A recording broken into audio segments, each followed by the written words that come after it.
Welcome to In Heels with Keni Silva. And today's guest is a woman who wears many hats. She's an author, she's a wife, she's a mother, and she's a creator and a host of McCord List. Welcome, Rachel. And she's my boss, by the way. I am not your boss. I am your producer, but not your boss. I'm my boss. And I was like, oh my God, I'm going to be doing her job. Because one time I came on her show and I loved it. And now I get to do the same thing with you. And you're amazing at it. I'm so excited. You. This is my first time to be on your show, and you've already filmed tons of episodes. You're crushing it. And I see them everywhere all the time, which makes me so happy. You're doing amazing. Well, actually, you're the woman who believed in my dream and made my dream a reality. So you're not my boss, you're my dream maker. Is that a word? I'm here for that. I like that a lot. Well, I think, a lot of times in life, like, we are called to do something. We have a gifting, we have a purpose, we have beautiful passion. And sometimes we can just find ourselves in a moment where we just need someone outside of us to confirm what we feel within us. And then once you kind of get in that zone, the momentum starts and you keep moving, and then you're like, this is it. And then it's always that invitation, I think, for me to journey well with our show host. Like, for you, it's like helping you do this, and now just helping you take it to as far as you can and will, and to do all that I can in my power to help that happen. It's really exciting. Well, I remember the first time we were actually on the phone, and I always knew I wanted to have a talk show, but having an idea and a dream to actually having one, and you were the one who said, no, you need to be on the TV. I'm like, well, she's a professional. She knows what she's talking about. She wouldn't put her herself. But besides that, who's Rachel when she's not on the show? Not in front of the camera. I want to know who you really are without this glam. I mean, we all wear different hats, but who you really are after you go home. I love that question. Well, I'm pretty much fully myself in all spaces. The only difference is the amount of makeup on my face, because like as soon as I get home, it's like the makeup is gone, my hair is up in a messy bun. I'm trying to preserve the curls if they're cute, or just like let it go if it's already messy, And it's just a lot of time with my family. I think for me, I spent a long time dreaming of being a mom and having a husband and being able to build really what we have with Rick and Jude and myself. And so I think that there's so much of my personal time that's just, I'm either fully in it and working and kind of doing everything I can with my show and producing the other shows that I do. And then when I'm off, it's just like, I just want to be in those moments and savor them. Of course, I'm a boy mom, so Jude like runs so fast. And sometimes I just sit there like, I'm so sad that like I can't hold on to him as much, but I get to do my nighttime snuggles and I'm all for it. Well, how do you separate yourself from being so present with your child with, thinking, oh my God, I need to do this, this, and this, not just for your show, for other shows that you're producing? Because I feel like I struggle this a lot. A lot of times I'm with my family, but in back of my mind, I'm like, thinking about so many things. That is the hardest thing. I struggle with that too. What I've learned for myself is that if I can get it out of my mind and on paper, that makes a huge difference. Like if you wake up in the middle of the night, which happens often, right? And you're like 5 a.m. Right? It's always for me, it's always 3 a.m. At 3 a.m. I wake up and I'm like, I know the first thing I need to do is get whatever it is out of my mind. Most times I just need to get into devotionals and like listen to the Bible, read the Bible, like do things that like actually feed my spirit, because our industry is very taxing if you allow outside voices to get into the fortress that you need to create to exist in this industry, right? Like there's so many opinions and so many things, and I think if we allow ourselves to be like plants just like moving in the wind, it can be very exhausting. So for me, I have to create almost like a bubble around myself, around our family, to say, okay, what does life need to look like? And so when I feel that pressure and that work, then sometimes I just have to say, okay, this might be a time I need to step back and actually do some work and like, Dad, come take Jude, or maybe like I'm a very anti-screens mom because I've done a ton of research since I was pregnant. My husband is not as anti-screens. In fact, I'm pretty sure because I'm not with Jude, they're watching something. So when you say anti-screens, so you don't give him an iPad to watch? No. I'm very against that. The only shows that I'll let him really watch would be things on Minnow. It's a platform, like a faith-based platform, because I don't want all the algorithms to reach him. A lot of people think that when they give a child a tablet, that they're giving, that child access to the world. But really, you're actually giving that world access to the child. And that, for me, feels very uncomfortable. I think it's very important for him to get outside, to be creative. I just recently found out his IQ is 133. Wow, amazing. Yes. So, even more important for me as a mom to help him. He's been reading since he was 2.5. Wow. And so I've just really tried to help him be him at his fullest. And that's a full-time job. It's so much work. Because what happens is, like, one day this week, he didn't go into school. So I was trying to juggle, and the only time I let him watch a show from Minnow was when I had a client call. The other time I was juggling with like my team. But I think that, sometimes those breaks from the routine are a gift. And after my heart surgery, I started learning just to have more gratitude for those things versus looking at them as a challenge. I look at them as an opportunity. And since you just mentioned your heart surgery, was it you already had a child or not yet?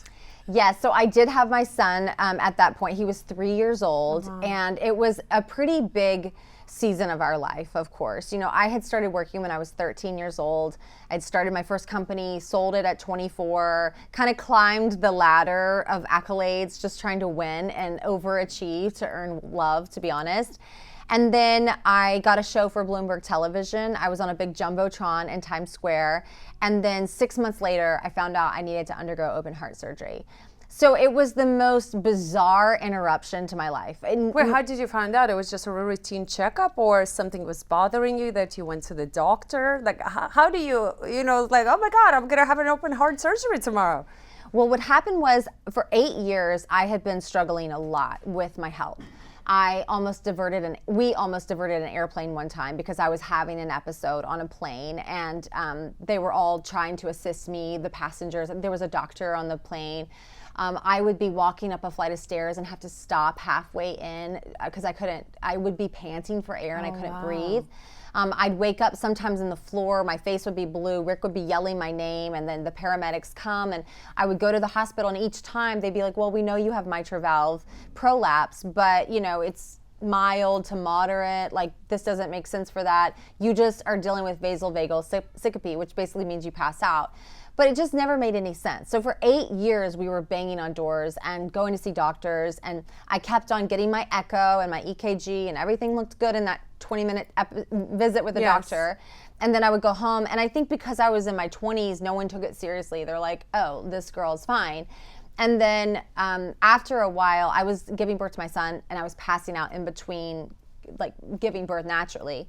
And so there was a moment like after a while of maybe he was like 15 months old or something, that I was like, something's got to be wrong. Like, this is weird. I can't carry this little baby up the stairs without like running out of stamina. This is crazy. So finally, my husband and I just got very aggressive about advocating for my heart health and realizing that this is one of the most common things that women are kind of pushed aside on. Like, oh, it's anxiety, it's this. It's actually the number one killer of women. Like heart, really? Yes, like it's major. Your heart health is so important. And so I found a new doctor. It was a total blessing. And he took what I said very seriously, and he listened to my heart with a stethoscope, and he pulled his head back, raised his eyebrow, and said, that is not mild to moderate. He's like, that's moderate at best. The way he could hear it just sitting there. And my husband would lay his head on my chest when we'd be watching TV, and he could hear it make the swoosh sound where the blood that's supposed to be going out, giving me energy to my brain and everything, which is why I was passing out, he could hear it falling back in the atrium of my heart. Wow. Craziness. So what was the first thoughts that you had when you found out you're going to have an open heart surgery, knowing you're a mom? Oh, it was really scary. I had to do a special, that doctor's visit that I was just telling you about, I had to do a special test called a TEE. And it's basically where they put you under anesthesia and they put like a scope down your throat and look at your heart from a different angle. Because from an echo, you're seeing it from this perspective, but they wanted to see it from a different perspective. I was very nervous to do that because it was my first time going under anesthesia as a mom, and it just made me really concerned.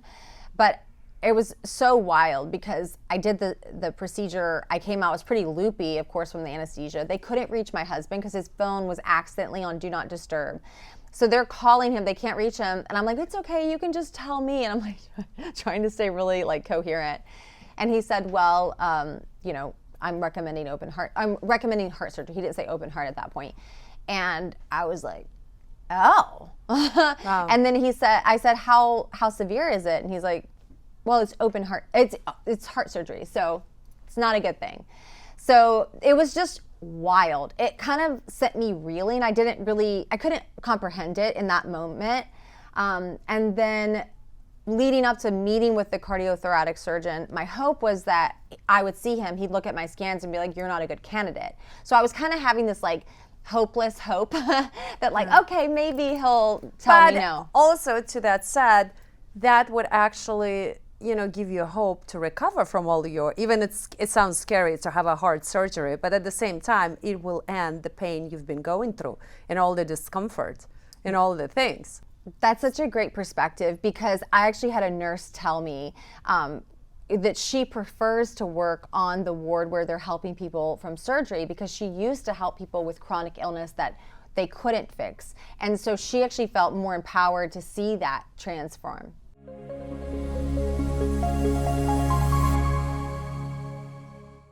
I remember when my kids were little, my biggest fear was that if something happens to me, what will happen to the kids? And for you, knowing that like this is not just a mild surgery, this is open heart surgery, everything can happen. Like I could only imagine what was going through, your mind, and then the recovery. How long was the recovery from the surgery? Well, I mean, there's so many things there. It's such a good question. First of all, and I've said this a few times, but when I had to get up that morning to go for the surgery, I kissed my son's face. I had to crawl in this little tent that he was sleeping in, and I kissed his face and I told him, I'll see you on the other side. And I knew very well that I was about to go in, they were gonna stop my heart, and I didn't know what was gonna happen. I had known how long I had fought to feel better, to get better. And the challenge for me was thinking, no one really knows how much my heart has been through. And if there's really gonna be an opportunity for it to come back to life. 1 in 5 people don't survive the surgery. So, wow, really? Yeah, it's very scary.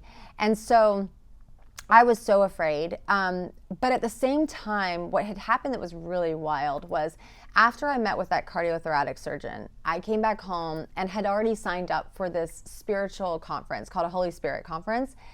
And it was so weird because suddenly I couldn't work, of course, like all my momentum, all my energy, my motivation was all gone.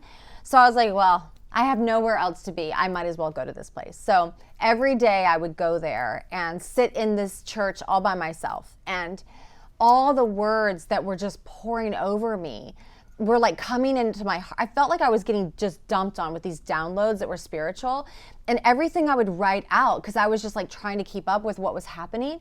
And as I would be writing the words, the pastor speaking would be saying the same thing I was writing over and over again. So to imagine like 2 full days of this. And then the 3rd day was the last day of the conference. And I was scheduled to do an exclusive interview for Daily Mail to talk about the surgery. My husband had told one of our dear friends who's a publicist, and she was like, oh, we're going to have a whole story. And I didn't really think twice about it because Rick kind of handled it. And I remember sitting down for that interview like, what am I doing? Like, I don't like to break down publicly. Like, I don't like to, what I mean by that is like, I don't like to be vulnerable at that level. It's so different. Like ever since I was a kid, if I got hurt, I would run away by myself. Like you were saying, when you're sick, you want to be alone. Like that's kind of how I am. I'm not the girl who wants to bleed on everybody. So all of a sudden I was like, whoa, I don't really want the world to know what I'm about to go through. And I don't know if I'm going to survive. This is kind of a crazy story, you know? So I'm like all of a sudden thinking all that. But I, of course, go through the interview. But at the same time, from this experience all week at this conference, I had this unbelievable supernatural peace. Like I came to this place where I was like, everything's going to be okay. Whatever happens, I believed hardcore. Romans 8:28 in the Bible says, he works all things together for good for those who love him and are called according to his purpose. And I was like, I know that's me. I know I love him. I know I'm called according to his purpose. And most importantly, I know that that's true for Jude.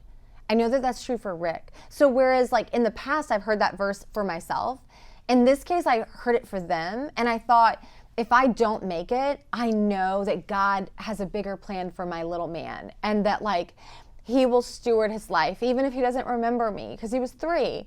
But I knew that like he would be okay. And so I found this insane peace, and I started riding the waves totally differently. It was almost like I was on this little tiny raft on this massive ocean with these insane waves that I knew were bigger than me. I couldn't tackle this. It was too much for me. But I knew there was one who was holding me, who was greater than all, and who knew the outcome. I don't know what tomorrow holds, but I know who holds tomorrow. So it was almost like that surrender that was necessary was exactly what I needed for the season that I'm in of life right now, and that I know is to come. Oh my God. Like everything you've been saying, I've been listening, it's like, wow, this is the strength in you that you found. But not only for you, for knowing that everything is going to be okay for your little one. And what you just said, I was like, oh my God, like, I think I want to go to, because my daughter is she became, after she was very sick, she became very spiritual, and she goes to Bible and different verses all the time. And she's like, Mommy, like, this is this, like, she will listen to the service. And every single time I'm like, you know what? Not that I'm not, but it just, I guess I wasn't raised with that. But I'm like, now listening to her, I'm like, there's so much, truth and strength that you can find, which is so, I think, beautiful, instead of turning into anger and pain and asking the questions, but why me? And were you always like that? Were you always spiritual, or it just happened at some point of your life? Well, that's a great question. So I was raised in a household where there was a lot of conversation around faith. I saw myself as being in a Christian household, but there was a lot that went on underneath. I went through a lot of trauma as a child. So growing up and then starting to pursue faith and finding it for myself and standing on it myself, I started to realize how different it looks, right? To live a life that, like you said, is spiritual is very different. I think that we get to these places in life where we're like, we actually need to find this spirituality. We need to be able to say that I'm going to like be led in that spiritual way, to be able to say, I'm going to stop doing things my way. I'm going to actually like be led in this supernatural, incredible way. So I think for me personally, finding myself in that space where I was like, okay, I have to do something different. It was in 2018 in August. I was doing an EMDR session because I wanted to face. Wait, what is EMDR for people who don't know? And I don't know what it is either. So. Yes, great question. So it's this, it's a type of therapy that activates both sides of your brain. And it uses like rapid eye movement or tapping, because if you've been through significant trauma, like PTSD type trauma, think of people who have served in the military. They sometimes when you face or experience or see something that's too much for you emotionally, you can bang your head against a wall with therapy where your mind won't allow you to remember the memories. They're suppressed. So then you actually struggle to be able to heal from whatever happened to you, because you can't feel it. Because if you feel it, you heal it, right? The only way through it is through it. So by getting into a therapy session where you actually do tapping or rapid eye movement, or they use buzzers as well, it keeps both sides of your brain activated. So where your emotional side would cut you out of the memory because it's afraid that you can't handle it, your logical side will continue to process it through. And the process of EMDR is that you narrate what you're remembering. And typically people who've been through severe trauma, like for me, I couldn't remember anything before the age of 13.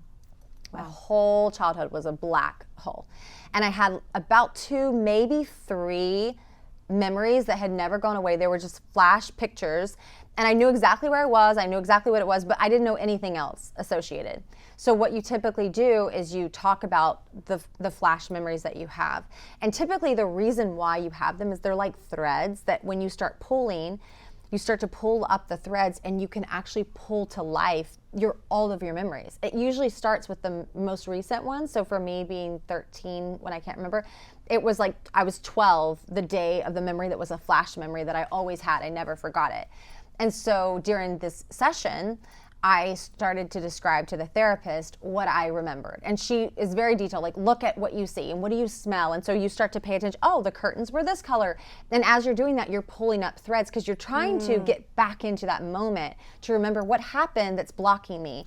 And it was the craziest thing because I had been very blasé about my faith. I was kind of like, God, you're great. I know you're real, but you can hang out over there because I'm going to have a wild, normal lifestyle, right? In this culture that we live in. And I just kind of put him on ice, if I'm being really honest. And then he heated things up very, very quickly because a lot of stuff was happening. It was like a ton of mini miracles, as I like to say, to get to this big miracle. And it would take about a week for me to tell you all of them. But I will tell you this one. I'm in this session.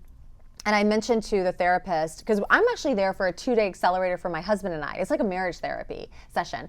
I sit down and I find out that my middle sister is undergoing EMDR, and she's remembered things that I literally heard in a download as I was walking my dogs. Like I was walking my dogs, and I literally heard my own voice say to me, your sister remembers this happening to you guys. And I was like, what? Like it was something I had never spoken. Wow. I would never have, it was too intense. So anyway, that happens, and then a few days later, I'm sitting in this room, and I tell the therapist, well, my sister's actually doing this, and I want to heal from that. And she's like, well, actually, I do EMDR as well. It's when I was like, what? I've never even heard of this before. Before yesterday, I'd never heard of it. So I stepped outside. She wanted to wrap things up with Ricky, and then let me come in and start to do this session with her.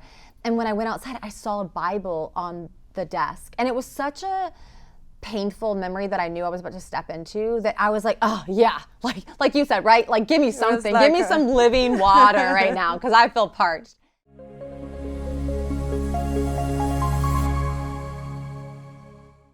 Painful memory that I knew I was about to step into that I was like, oh yeah, like you said, right? Like give me something, give me some living water right now because I feel parched. I open up the Bible and I see, you've caused my foot to stumble. And it's talking about this verse where someone has caused someone to stumble. And it was so interesting because I was like, this doesn't make sense to me. Then it makes sense a lot more now. But the second one I opened to was everything that's been in darkness we brought to light. And this was exactly what I wanted to have happen. I wanted light in a space where I had almost been trapped because I had spent hundreds of thousands of dollars in therapy. I'd read over 1,000 self-help books. I had done all the things trying to heal. And I just couldn't get there. And there was this massive missing jigsaw puzzle piece.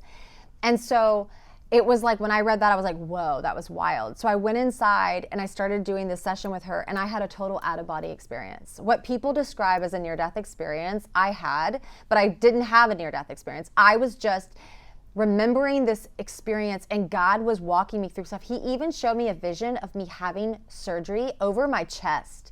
It was the craziest thing ever. Oh. And so it was this, I don't even know how long it was, but I literally went from, oh, that did happen, to confronting the person who did it in this vision, to at the end of it, feeling this insane forgiveness that I can't explain. And joy. that happened all in one session? In one session. I mean, it might have been 2 hours. She's a miracle worker. I think I know who the miracle worker is. It was wild though, because I literally You were open to it. I was, what was interesting was that I felt like I was being led to this moment. I literally felt like God, you tried it all and it's this is it. I have to have it. It was so interesting. It was everything set up. The woman, of all the therapists, she's the one who does EMDR. Of all the moments of time, my sister has these memories come back. And so all these things were happening that never could have happened in human design. And so I had so much joy flowing out of me that then when Rick came back in the room, he saw me, and the first thought he goes, oh, so it didn't happen. And I was so confused because the memories were so long ago for me. It might as well have been 10 years before. I was like, I don't know what you're talking about. And it was very long ago, like technically, but to experience it right then for the first time, it felt so current. And then it totally went away. And so the following sessions, I was just continuing to unpack and process, but it was never the same. Now, they say that when the student is ready, the teacher will come. So I guess when you were ready, you found your teacher and a person who showed you everything. How did it feel after finally getting to where you wanted to be to, I guess you got the memories and released and forgave. How did it feel that it finally was over? It was on the other side? I can't even explain it. I still, when you ask me that question, I feel it again. Just this overwhelming peace and joy and forgiveness and love, love for the abuser, love, like desire for this human to know Adonai, to know the God who loves him so much. For me, I think it's not at all a human experience because it doesn't make sense. It doesn't make sense. And I think that was the beginning of everything changing for me, as far as, because you asked about my faith, that was where everything started to click. And it was almost like this thing I had strived for so long, reading all these books and doing all these things. I even had checked myself into treatment for residential care my first year of marriage to my husband, because I was dealing with a lot of depression and ideations and all the things, PTSD. And so all of these years on banging on walls, and then 2 months before this session, I had actually gone on a hosted trip from the country of Israel. I was going there because they were promoting their exports business, because I was in the influencer space. And I had gone into this church where they had the marble where they had laid Yeshua, Jesus's body, after he died. And I was laying on it, crying and asking God to heal my heart. And I had no idea how much healing I actually needed, that I needed a physical healing. But it was so wild because I had this moment, and then 2 months later, I had this insane experience. Everything changed for me. And I feel like it birthed within me almost like a fountain that overflows. So when I'm pulling and I'm doing all the things, I'm momming, I'm lifing, I'm producing, I'm filming, it's like I'm coming from so much abundance and joy. And I have to stay connected and rooted. Right now I'm reading the Bible in 90 days, the whole Bible. And I'm leading a whole group of 150 people doing it. Where do you have time for all these things? I don't know. Do you ever sleep? I love you. Well, for me, I think something like that, how you feed your spirit, is more important to me than how I feed my body. It is so important. It changes everything. It gives me the strength to face the storms. Because I face them, girl. It's I think you're now bulletproof. And I feel like you met God at the right timing before your heart open surgery. It's right. You needed that support to go through something so life-changing. Mm-hmm. You're exactly right. And it's so funny that you said that, because that's exactly what happened. Because what had happened in that experience, and then I had another experience in May the next year of 2019, and those two experiences changed me forever. So then I started living it, but nothing else around me called up. I wasn't bold in my faith like I am. I talk about it all the time because I can't help it. From abundance so the heart flows. I love it. It's my passion. I absolutely love it. But the thing is, because I always say that you always have a choice in life. And what you did, you were looking for answers, and then you found God. And he was, he guided you through those really scary moments in your life. But it was your choice to be guided with love versus anger. Mm-hmm. And that's why you look at life so, all these things happen to you, which normal person would be like, she should just be, unhappy and angry. And look at you. You're like a ray of sunshine. You're just sitting here. I love everybody. I forgive everybody. And it's wow. It's I was preparing for a crying episode, and look at you. I feel bad. My life wasn't that bad. I love you. And you so talk much. about it and that's why, every time, as you know, my daughter went through adrenal tumor and all these things, and she found the same love.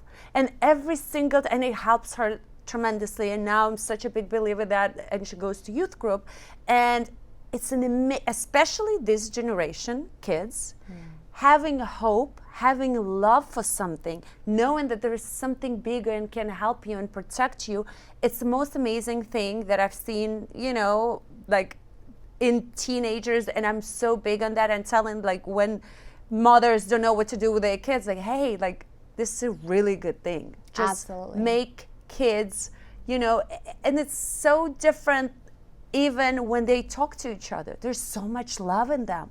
And they look at people different. They look at their peers different.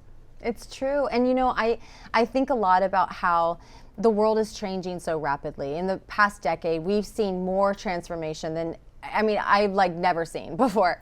And I think about how, for my son, like, what do I want him to have? We think about, like, you want to set up your kids to think wise, to be wise about money, wise about work, and all these things.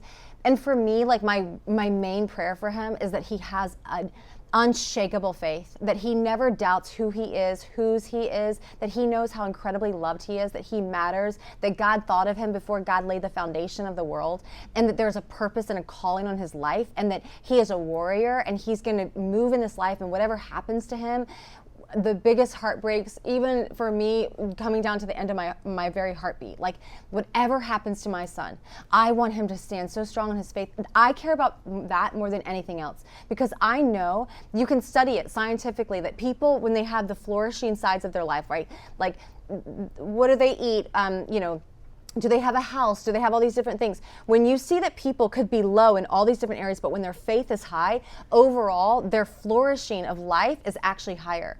Faith changes everything. When you walk out every single day and you believe that one is holding you, that, like, no matter what happens, you've got a friend with you. It's like nobody can imagine what it's like unless you've walked it out, to, like, be in a car driving away from your son to a hospital, and that 30-minute drive to the hospital before you have open heart surgery could be lived so many different ways. I could sit there terrified, sweating in weird places, and I was too, right? I was, like, feeling the feels. But you know what I did? My husband and I turned on worship music, and we worshiped, and I sang, "This is how I fight my battles." Because I strongly believe, and I've seen it more than you would ever, like, I've seen more in this lifetime that doesn't make sense, I don't have words for. But I know God's real. I've seen it. But I know that he inhabits the praises of his people. So when I feel down and out, like everything's fallen apart in my life, I do the one thing that I should always do, we should always do. I get low. I get on the ground. I play music. I pray. I pour my heart out. And what happens is I'm filled with something that doesn't make sense. And I get like total full body chills. I feel warmth. It's the Holy Spirit. And suddenly everything transforms. And so one time I was at an event that I was hosting and everything felt like it was falling apart. And I sat down to take a beat for myself and kind of like gather my thoughts and a strategy of what I was going to do. And a journalist comes and says, "Oh, Rachel, I've been waiting to interview you." And it like brings up a camera and I'm like, this is not a good time. I am stressing out. And so I'm sitting there and I literally looked up and I thought, you know what? As long as you're proud of me, as long as I am using my breath to glorify you, to bring love to you, to bring light to your name, to help people find the way to what will change them forever.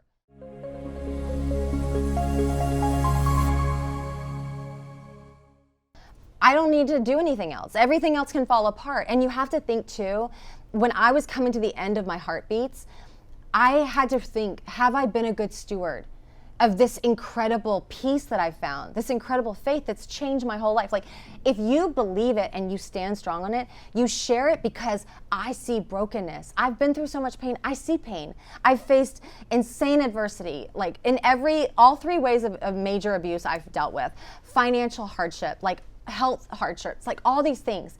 But I've found something that doesn't make sense. So who would I be not to take that? It's like seeing the ocean for the first time. When you see it, you want to bring it back to someone who's never laid eyes on the most beautiful thing I've ever seen on this earth. It's so beautiful to see the ocean and see my son playing in the sand. I have to share that. So that's how I feel about faith. I feel like when it's real and it's tangible, then you want to give it to everybody because you want that for them. And so when I hear people, no matter where they are, because we're all in different spaces, right? Like sometimes, sadly, politics get connected to religion and faith, and I even think religion in its own form, like even Yeshua came flipping tables against. There's so much that gets lost when we lose relationship. So when I talk to people in all walks of life, believing all different things, and they come on my show and I get to hear their stories and it's incredible, the one thing that I've seen that's been the most beautiful is that when people are on a journey to truth, I know that they will find God. I know they will, because he's more real than anything else. All of this stuff around us, we created. But there's actually one who created all and created us in his image. So there's no way that a person who's pulling up those threads, just like I was in my memory, will not find the one who created them. Because just like a phone is designed to plug into its natural charger to recharge, we were born with this aching, with this hole in our hearts, like that only he can fill. So we might get these designated distractions of like some moments that give us peace, but it all burns out unless you actually connect to the one who you were created to love and for. Like, it's like if you get a new electronic that's crazy, you need to read the manual. You need to understand. Go back to the inventor to understand the invention. Well, go back to your creator if you want to understand why you were created. Oh my God, have you ever thought being a pastor? I think we just filmed this segment. I love you. You can send it to them. I'm serious. I was like, wow, I think I just did my Sunday mass on Thursday. Is it Thursday today? I love you. Whatever day we're experiencing. But okay, now I want you to tell people, if they're not, that religious or spiritual, but after listening to you, they actually want to be, what is the first step? That's such a good question. My favorite prayer that I hear people pray, and I've prayed it before as well, is like, God, if so it's just praying at home, basically. Absolutely. That will start. That's a good start. Just tell him, like, God, if you're real, will you show me and make it undeniable? I've felt led at times to buy breakfast for someone, to talk to someone, and they usually tell me, this is so crazy. I just talked to God. I was like in the depths of despair, and I just literally cried out and said, if you're real, please show me. Like, wow. The thing is that when it's the real thing, no one needs to manufacture it. You don't need to go through me. I don't need to go through a pastor. I love my pastor. I love singing in choir. I love living my life and doing all the things, but you don't need that. What happened was we entered this world, this perfect, beautiful place that God created for us, and we made a choice to sin, and it created this brokenness that we see in the news, we see on social media scrolls all the time. And then God had all of these rules for us to help us live the life that we would live best, right? It's like you for your children. It's like you want to tell them, do this, don't do that. Please don't speed. Like, don't do this. Don't ride motorcycles. Like, right? These are things you don't want to do. But even us in our best attempts, we always fall short. We always fall short. And so then I see, that's the Torah, that's the Old Testament. And then the New Testament is where you see a Savior who came running from heaven, leaving a throne to run to us and to lay down his own life to pay the price for our sins. Because everything has a cost, right? Everything has a cost. And sin has a cost. The wages of sin is death. Yeshua, Jesus, came to give us that life. And when he laid down his life, he paid the stamp for everyone. Anyone who believes in him, they no longer die, that they're alive in him. And so they're like what they call born again. So you have a new life, which I had literally with my heart. But you have this newness, right? When that happened, the temple that was there where Yeshua died nearby, the veil tore from the top to the bottom in two pieces. Now the veil was this thing that separated us from the Holy of Holies. It was where God's presence was at. So when that tore, what happened was Jesus was basically creating the bridge for us to, in all of our mess, just be like, I'm sorry, just yielding it to him and changing everything. So no one needs to go anywhere to do that. You just literally like pray. You just talk to him. He'll talk back to you. I personally love to read John 17 is one of my favorite chapters. I think the reason I love it is Yeshua is, I say Yeshua a lot because that's what his mom would have called him. That's his like Hebrew name, Jesus. But he was in this moment where he was about to give his life in the most brutal ways, being crucified on a cross. Like, it's unimaginable. He was praying. It was like his last prayers that are documented before he gave his life in that way. So you can imagine the words that he would say would be so important. And he talks about you and he talks about me. He talks about his people, his disciples around him, but he literally says, I not only pray, he's talking to the Father, he's like, I not only pray for my people here, I pray for who's going to come to know me because of them, which is you and me. it's this beautiful love that he has. It's this reckless love that tears down mountains, that breaks through doors, that tears down lies and pain and gives you that jigsaw puzzle piece, because he will do something for you that will change everything. And all you have to do is have an open heart. Wow, that's so beautiful, Rachel. And talking about all these beautiful things you create, do you have anything in mind that you want to do next with all that love and support that you have? I just really want more moments to help people get out of the pain and the heartbreak, because I see a lot of brokenness in the world, and I just want moments like this, honestly, that I can say something to a person who, like me, was in the floor of their closet, ready to check out. I had a handful of pills in my hand one time, and I wanted to end it all. So when I hear people talk about the joy that I feel, I know who did it for me, because I couldn't have done it for myself. So I just want more moments where I get to find people in the mess and pull them out and give them hope and give them an experience with one who can change everything. So I'm totally open to whatever journey. I love it. I feel like my biggest mission in this life is just to listen to the Spirit, listen to the Holy Spirit, go where I'm called to, show up with an open heart, with open hands, to love people where they're at, to speak life into them, like you and having your show and things. It's like I get to see people do what they're called to do. And I believe that there's something to be birthed within them, that when you sit in that chair and you share to the world, people hear something that you say. They see a woman who's living her dreams, who's sharing messages of awareness that are important, of messages of topics that could change people's lives. It's like, that's so important to me. So I just want to continue to show up every day and do my best to tell the story of a girl who was a mess, and then one came and there's me. Well, definitely your story shows to a lot of women or men that you can overcome so much, and especially with love and support from whatever you believe, because we all believe in different things, but we can all do it. And your story is absolutely amazing.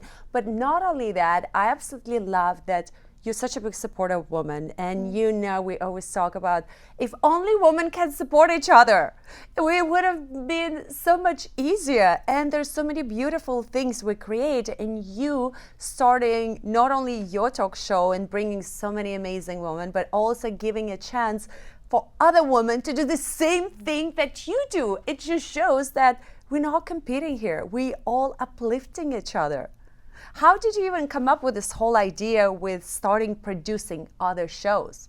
Oh, well, that's a really fun question. I had founded the McCord List back in 2013 and had built it to be this big community of other celebs, influencers, creators just coming together and working together, and brands would come in and be a part of it.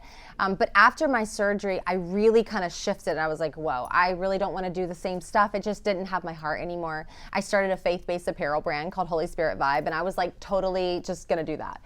And then it was really wild. I really felt led to make a couple calls, and then suddenly I had my studio.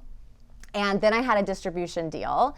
Next thing you know, we built the network, and we're able to start to negotiate deals and have Roku and Apple TV and Amazon and Samsung. And it was interesting because all these things were happening and it didn't even make sense. It was almost like, I was flying, but it wasn't my air. It was just like, wow, like what, And I think what really connected for me was that when I stepped away from the McCord List, I put it on ice per se, and I stepped into this ministry work, what I realized was that I wanted the chance to go out and do things like this. I wanted to talk about this series of things, these miracles that have happened to me that changed my life. And I wanted to be able to say that. But I didn't realize that I could still do that with this massive platform that I felt like God had already given to me. And it was this interesting moment of everything coming together. And so I got very intentional, like, well, what would it look like for the McCord List? Because it was happening without me pushing anything on my side. What would it look like for me to do the same thing for people like yourself who have a message of hope, of inspiration, of transformation? And of course, we produce shows. Some of them are faith-based, but most of them aren't. We do things in mainstream all the time. My show isn't even technically faith-based, but I just talk about faith topics all the time because I'm talking, But it's interesting because I think the whole journey has been, how can I help people? Because my family's in the entertainment industry, and so I'm always around that, and I've always had access to these amazing things, which I know you as well. And I was like, well, I could help people who are authors, coaches, thought leaders, people who have a voice of hope in the world. I can actually connect them to these things, and this would accelerate them. So it really just became like this, oh, this feels like a no-brainer. And like clockwork, it was like snowballing, like the number of shows that we were bringing on, the things that were happening. And I just felt so fulfilled. And I'll tell you, my happiest moments are when I come in the studio for a new show and I sit down with someone and they're nervous and, you know, they're helping people in their day-to-day life, but they're like, I don't know, this is crazy, Rachel, I'm nervous, I feel the feels. And I get to sit in front of them and say, but can you imagine on the other side of that camera, there being a person who is a single mom, who's going through a major divorce and feels like she's got to figure out a way not only to pull up her bootstraps and pay rent or buy groceries or max out her credit cards to do so. But imagine that person also needs to walk out into her living room and put a smile on for her kids and to help them feel like everything's going to be okay now that everything is changing. Their family life is changing. See that human and now do that intro again. And it's so encouraging to me because I get to see people lock into, oh, right, that's what I've come through. And that's what we're talking about today, right? Like my testimony is very specific and unique and different and it's faith-based, but these conversations are all the same. It's about facing adversity, facing pain, bringing purpose to it, and saying, I'm not going to let this story end with me. I'm not going to let this generational system end with me. I'm going to be the breaker. I'm going to be the generation breaker, the bondage breaker. I'm going to be the girl who goes in and punches through the wall that looks too big and scary. Because greater is he who is in me than he who is in the world. So I'm not afraid to walk into rooms where depression lives and all the things, and I feel them. It's a spiritual thing, so I feel it. I'm very sensitive. But I also know who's with me and who's got my back, and that's why I think you have to be really led. A really sweet thing, before my surgery, I started seeing little hearts everywhere, like crazy. Like if you look at the clamps in here, you'll see little hearts on them in the studio. Like I see them everywhere. And it's always my little God wink where I'm like, oh, Aww. He's with me. And I look for those things. And it's those little reminders, especially on a hard day, especially when you feel like you messed up, you're a terrible mom because you lost your temper or you fell apart or whatever. It's like, oh, there's a little heart that just formulated out of water that makes no sense. But it does make sense when you think that one loves you so much that he who moves the clouds, moved that little space to show you that he's in this moment and you're exactly where you're supposed to be and that he has ordained this moment. Before he laid the foundation of the world, he knew we'd be sitting here. That's a crazy thought. How much more can I trust him with the ride in my car? How much more can I trust him in an OR room? How much more can I trust him with my child's future, my husband's life, my husband's health, my future, my friends, my team? How much more? So much more. Because nothing surprises him. And whatever comes, I know he's with me and I know that I can face it. And one day when I transition over and I close my eyes in this life and I open them to what I know is going to be the most beautiful thing, I know beyond a shadow of a doubt the love that's going to fill my soul. Wow, that was so beautiful. And unfortunately, we're running out of time, even though we can talk about it forever. And listening to you is just so therapeutic. Like, I'm going to be calling you a lot lately. Please do. And I'm going to start looking for hearts because I'm like, that's a good one. Because I always, thinking what you just said, knowing that there is somebody like a guardian angel with you at all times, I think even subconsciously makes it easier. And be like, you know what? I'm not alone going through whatever I'm going. Hey, you're with me. That's it. And, thank you so much, Rachel. Not only for coming here, for giving me my dream, and for allowing so many women whose dream was also to have a show and a platform to speak and inspire and do all these amazing things. You are not just inspiration for us, you are our guiding light. Thank you for being you. Bless you. Thank you. I go.